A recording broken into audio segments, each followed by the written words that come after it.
అడ్డంగది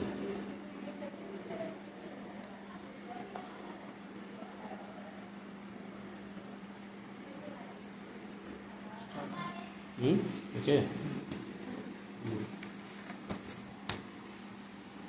numbers పడ్డప్పుడు చెప్పు. Numbers పడుతున్నాయా? Welcome to our channel world teacher news. Intermediate పిల్లలకి ఇప్పుడు పరీక్షలు దగ్గరలో వచ్చాయి. నెల రోజులు కూడా లేవు. అందువల్ల మా స్టూడెంట్స్ యొక్క కోరిక మేరకి వాళ్ళ సిలబస్ పెట్టడం అనేటువంటిది జరుగుతూ ఉంది. మన ఛానల్ మొత్తం కూడా పీస్ ఆఫ్ మైండ్ మనశ్శాంతికి సంబంధించింది. కానీ ఇవి కూడా మానసిక ప్రశాంతతకు సంబంధించినవి అని తెలియజేస్తూ ఉన్నాం. మన దేశాన్ని పరిపాలించినటువంటి రాజులలో విక్రమార్క మహారాజు గొప్పవాడు. ఆయన 2500 సంవత్సరాలు పరిపాలించినట్లుగా చరిత్ర ఉంది.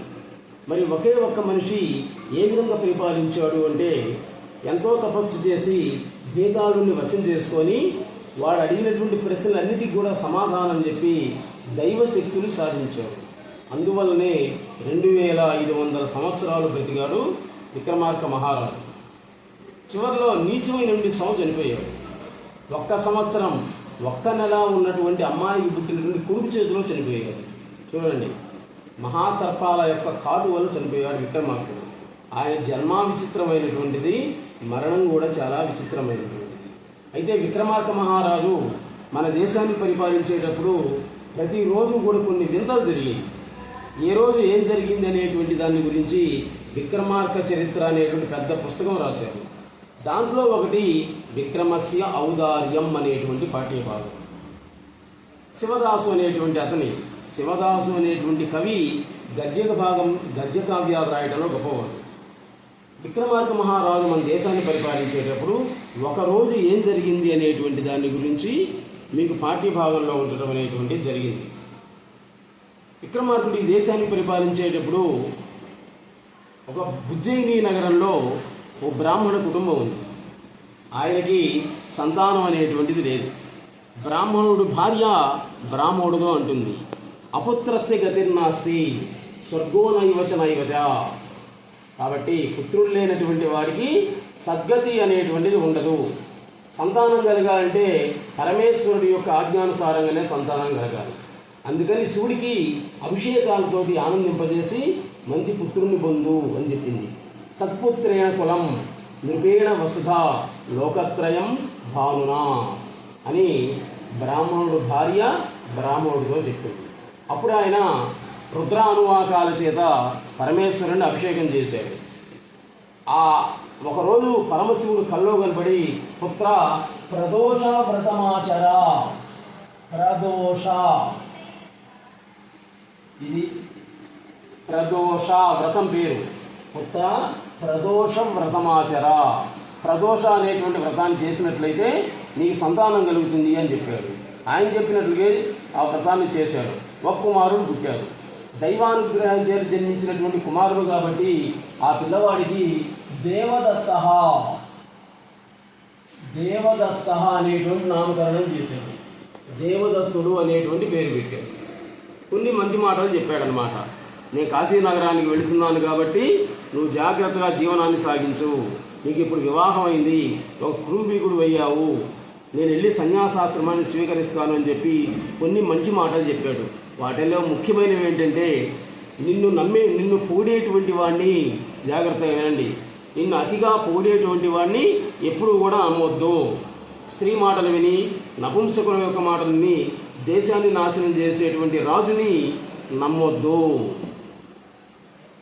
ఇంట్లో ఉండేటువంటి విషయాలని ఎప్పుడు కూడా బయట వాళ్ళతో చెప్పొద్దు. ఇలాంటి కొన్ని మంచి నీతులు చెప్పి వెళ్ళిపోయాడు ఆయన కాశీనగరానికి. తర్వాత ఈ దేవదత్తుడు బ్రాహ్మణ్స్ కదా, వీళ్ళు యజ్ఞాలు యాగాలు హోమాలు చేయాలన్నమాట. అందుకని అడవికి పోయాడు సమితులు దర్భల కోసం.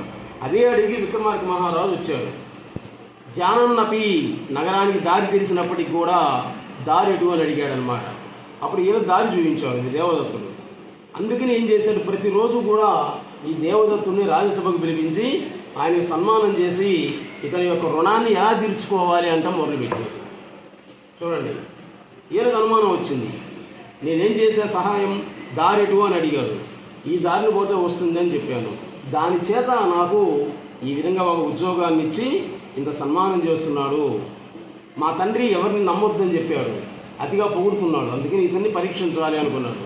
విక్రమార్క మహారాజుకి 5 సంవత్సరాలు ఉన్నటువంటి కొడుకున్నాడు అనమాట. వాడిని కాసి కిడ్నాప్, అపహరించాడు. వాడి మెడలో ఉండే ఆభరణాలు మొత్తం కూడా ఒక సైనికుడికి ఇచ్చి, మరి వీటిని వెళ్ళి ఆ బంగారం కోట్లో అమ్మి తీసుకురా, డబ్బులు తీసుకురా మనకి. ఏదది ఆభరణం విక్రియ ధనమానయ. వాడు వెళ్ళి బంగారం కోట్లో అమ్ముతున్నాడు. ఆ సమయంలో రాజభటులు వచ్చి పట్టుకున్నాడు, తీసుకెళ్ళారు ఆ సైనికుడిని విక్రమార్కుడి దగ్గరికి. అప్పుడు విక్రమార్క మహారాజు అడిగాడు, నీకు ఎలా వచ్చాయి నగలు అంటే చెప్పాడు.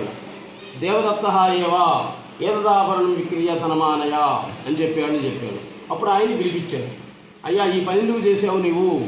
ఎవరికి ఇవ్వనటువంటి ఉద్యోగం ఇచ్చాను కదా, డబ్బులు ఇచ్చాను కదా అంటే అప్పుడు ఆయన చెప్పాడు, నాకు కూడా రాజుగా ఉండాలనేటువంటి కోరిక, అందుకని నీ కొడుకుని నేనే చంపి ఆ ఆభరణాలు విక్రయించమని పంపించాను అన్నాడు. అప్పుడు విక్రమార్క మహారాజు మంత్రులను అడిగాడు. ఈ బ్రాహ్మణుడు 2 తప్పులు చేశాడు. మొట్టమొదటి శిశు హత్య, రాజద్రవ్యాపహరణ 2. ఇతనికి ఏ శిక్ష అని అడిగాడు. అప్పుడు వాళ్ళు ఏం చేశారు, మరణ శిక్ష అని చెప్పారనమాట. చూడండి, దేవదత్తుల్ని మరణశిక్ష విధించడానికి తీసుకొస్తున్నారు. అదే సమయంలో రాజు దగ్గర నుంచి ఆహ్వానం వచ్చింది. నైవాశ్రితేషు మహతాం గుణదోష చింత. నైవాశ్రితేషు మహతాం గుణదోష చింత. అది తప్పు చేసినటువంటి వాడికి ఒప్పుకున్నట్లయితే అతని విషయంలో దోషాలని పరిగణించకూడదు, అందుకని వదిలేయమన్నారు. చూడండి, శిక్ష విధించింది ఆయనే, మళ్ళీ వదిలేసింది ఆయనే. అప్పుడు అడిగారన్నమాట, ఎందుకయ్యా ఇట్లా చేసావు అంటే అప్పుడు చెప్పాడు, అరణ్యాలలో ఆ రోజు అతని నాకు మార్గాన్ని చూపించకపోయినట్లయితే నేను మరణించేవాడిని క్రూర మృగాల వల్ల. పైగా సావు పుట్టుక ఈ 2 కూడా భగవంతుడి చేతిలో ఉంటాయి, దేవుడి చేతుల్లో, మన చేతుల్లో లేవు. ఈ విధంగా చనిపోవాలి అని నా కుమారుడు మొహాన్ రాసింది, అల్పాయుష్కుడు, అంతేగాని అతని వల్ల కాదు అని వదిలేయాలి. అది సాలభంజికలు చెప్పారన్నమాట విక్రమార్కుడికి. ఇదే విధంగా నీ కొడుకును కూడా ఎవడైనా చంపితే నీవు క్షమించి వదిలేయగలవా? అది విక్రమస్య ఔదార్యం, నా వల్ల కాదు అన్నాడు. అందుకని ఆ సింహాసనాన్ని మళ్ళీ వాళ్ళు ఏం చేశారు, భూస్థాపితం అనేటువంటి చేశారన్నమాట. ఇది విక్రమస్య ఔదార్యం. విక్రమార్క మహారాజు పరిపాలించేటప్పుడు ఒక రత్న సింహాసనాన్ని ఇచ్చాడు ఆయన దేవేంద్రుడు.